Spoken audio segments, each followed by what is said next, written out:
Right, so let's kick it off straight away. It is Varsity Cup time, and as usual, we first take a look at the Varsity Shield. Lots of exciting games, and of course, we've got the Varsity Shield coach on the team with us, and a person who has played in the Varsity Cup, Mr. Morgan Newman.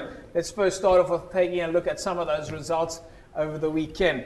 University of Fort Hare, at least not over the weekend, on Monday night, Fort Hare up against UWC. It was a 1-point win for Fort Hare over UWC. They had to travel all the way to Alice. And then TUT lost for them 24-16 against CUT. Jerome, let's start off with you on that one there. Normally we would have had somebody from Varsity Shield or Varsity Cup on the show with us, yeah? I mean, you're coaching at UWC at the moment. 1-point loss for them. What have you heard? Yeah, JP, it's bad because they really needed to win away from home.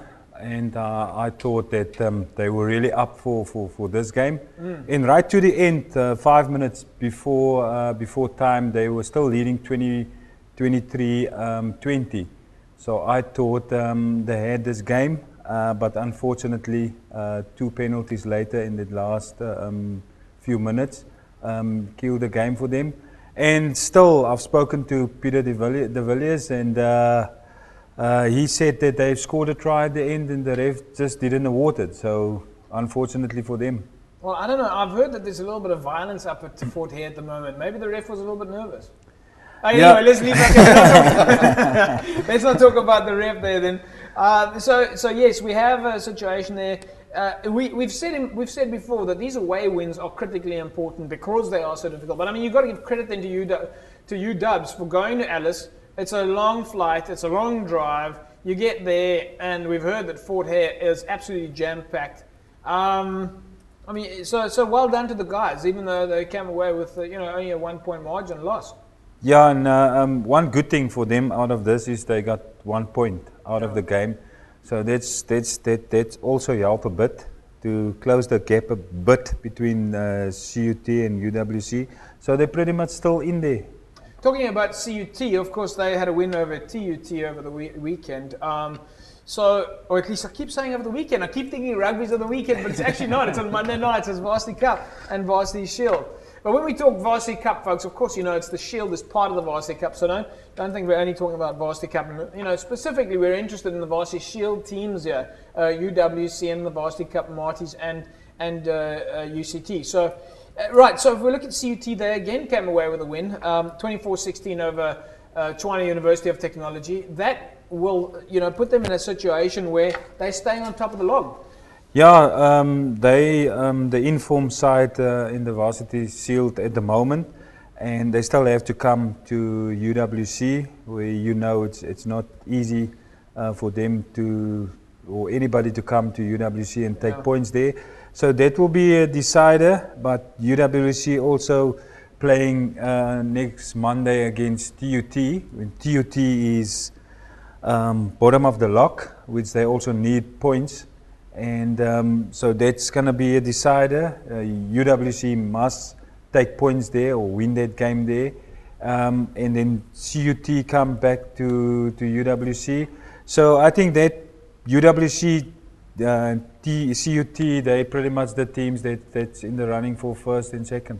Well, I think at this time of the season, obviously, if you're well placed, Morgs, I mean, if you're well placed at this time, look, it's not a normal season like club rugby. It's only, I think, 10 games or 10 weeks, 9 weeks. At this part of the game, you've already played 4 games. There's about 4 or 5 games left. If you're sitting at the top of the log, you've got a good chance to make it through to the win. Yeah, look, James, I think that's very important, obviously, guys. There's sort of that jockeying for positions at this time of the year.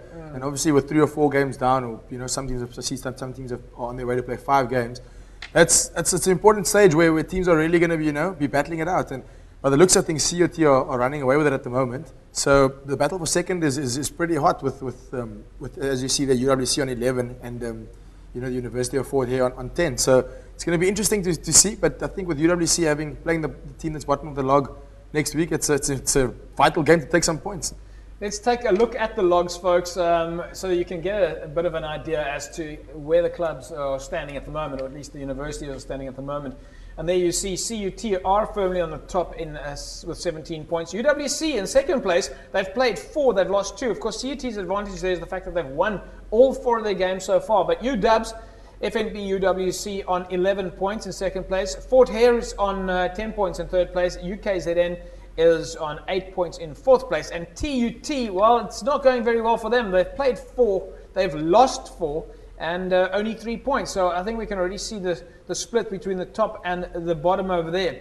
More from the Varsity Cup. You can also find them on Facebook, www.facebook.com/Varsity Cup. All your results, logs, and fixtures. And don't forget to visit the website, www.varsitycup.co.za. You'll see what's happening in the world of Varsity Shield and Varsity Cup. Lots of action and entertainment there. Some fantastic pictures and videos. And of course, all of those fantastic auctions and so forth for the sake of raising charity, very much for that campaign to keep the aggro on the field, which is a campaign that is directed against women abuse. All right, so let's take a look now at the results in the Varsity Cup. And there you see it. Shimla's against Tuks. Tuks coming away with a victory there. 23 points to 12 over Shimla's. Marties, it was a good win for them on Monday night. 13-8 over NMMU. Wits against Pucker. 25-71. Good win there for the Pucker. And it didn't quite go the way of Ikes over the weekend. UCT going down to UJ at the Green Mile. So home game for Ikes, not going their way. 42 points to 26. That was a shocking result there in actual fact. Morgs, let's start at the bottom there. Ikes, UJ, it's not the kind of result that Marties would have been looking for.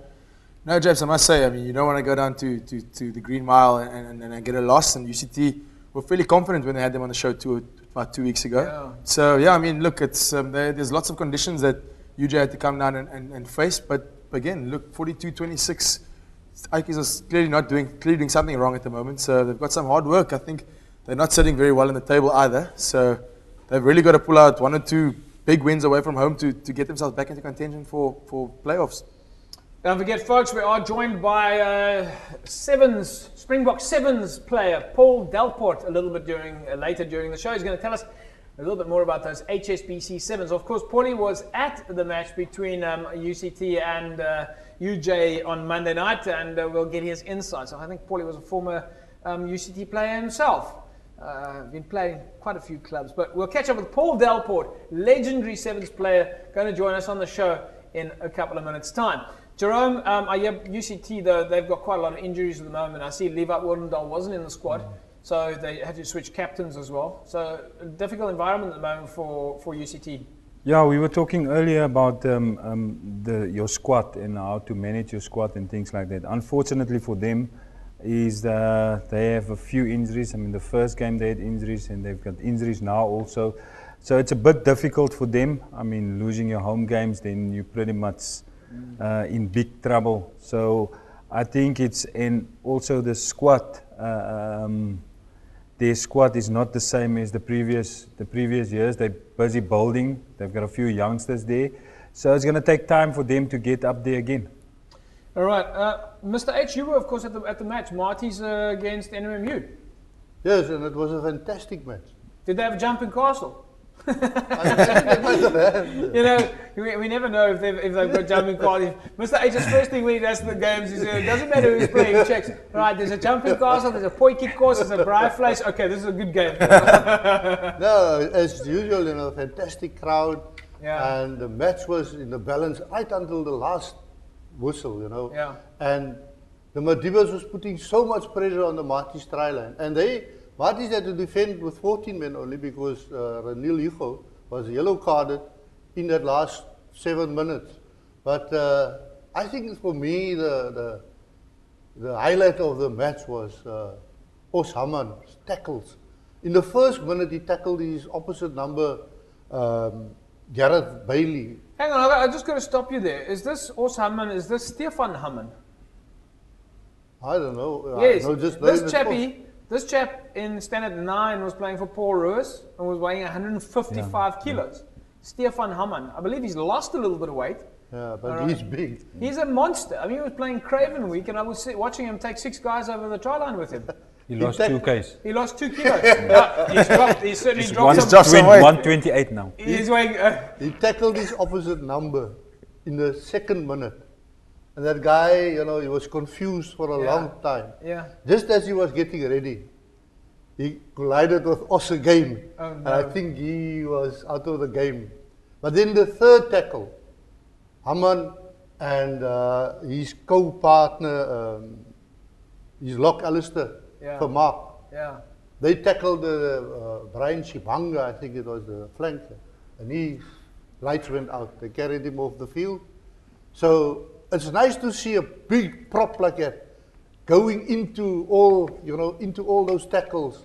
And he did a lot of work, you know, carrying the ball up and so on. But he's really something. And then, of course, the Madibas has got an exceptionally good pack of forwards. Fantastic name, that though. Nelson Mandela University, and they've got the nickname of. Yeah, and they Madibas. Hulle daar Witkop flank, Albertus de Swart. Yeah. Oh, he really kept the Marties occupied, you know. And then, you know, I think the problem with the Marties in the beginning was that they were a bit, the halfbacks were too pensive. Right. They, you know, they took a long time to decide what they were going to do. Yeah. The two wings hardly got the ball. In fact, I think once when the wing got the ball towards the end, he actually was a bit asleep and he didn't know what to do. But an outstanding game. Fantastic game then obviously from Marty's. For those of you that managed to watch that, I'm sure you'd have enjoyed some good quality rugby. We managed to get you a couple of pictures. These are just some of the highlights from the Varsity Cup of the match between Ikes and UJ and Marty's and the Madibas. Let's watch some of the guys in action, some of the action shots, big hits.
There we go, folks. Some fantastic action shots there from Marty's against the Madibas, and of course UCT against Ikes.